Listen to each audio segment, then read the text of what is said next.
Is Trump unfit to serve? This congressman has a bill for that. In the nearly 4 months since President Trump took office, many Democrats have questioned his ability to run the country. But only Rep. Jamie Raskin, DMD, has authored legislation to address those concerns. His bill, called the Oversight Commission on Presidential Capacity Act, would invoke a never-before-used part of the 25th Amendment to determine if the president is capable of doing his job. Raskin, a constitutional law professor, said he started thinking about the bill as soon as he was elected to his first term in November. He said the issue has become increasingly relevant as constituents in his liberal Montgomery County district clamor for action in the Trump administration's bumpy first months.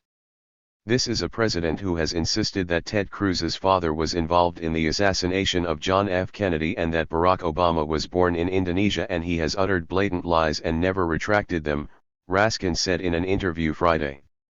And that is a sign of a serious mental disturbance. White House spokesman Michael Short declined to comment on Raskin's bill, saying in an email that he was not going to dignify this with an official response. Raskin quietly filed the bill in early April, but alerted reporters to it on Friday, hours after Trump, in a tweet, implied to fired FBI Director James B. Comey that he had tapes of their private conversations. This is a president who seems increasingly at odds with everyone and everything around him, said Raskin, who skipped Trump's inauguration. In the GOP-controlled House and Senate, the bill has little chance of passing or getting a hearing, but Raskin said he filed the bill to put a framework in place in case Trump's party turns on him.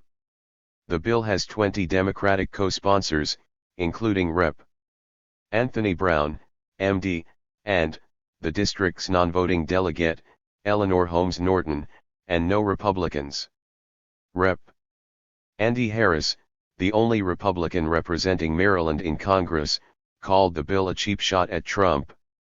To properly evaluate someone's mental and physical health requires years of schooling, and it is an insult to the entire medical profession to assume that unqualified, agenda-pushing, partisan politicians would be able to make such a critical professional judgment, said Harris, an anesthesiologist who specializes in obstetrics. This legislation is a thinly veiled attempt by Democrats to undermine a legislative agenda they disagree with. Parts of the 25th Amendment that provide for temporary transfer of power from the president to the vice president have been invoked when Presidents Ronald Reagan and George W. Bush underwent surgery. But Raskin's bill would activate Section 4 of the 25th Amendment to create an independent, nonpartisan commission to determine if the president is physically or psychologically unfit for office. Once created, the 11-member commission would be permanent. But it would not have roving power to diagnose the president. Congress would have to pass a resolution empowering the commission to examine the president and his conduct and report back its findings. If the president were found to be incapacitated, the vice president would immediately become acting president.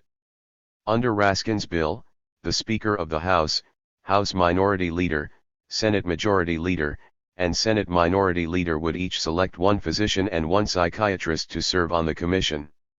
The Republican and Democratic parties would each select a retired Stat.S. person. And those 10 appointees would choose an 11th member to lead the commission. It certainly doesn't feel like the ship is on an even course right now, Raskin said. We are careening all over the place.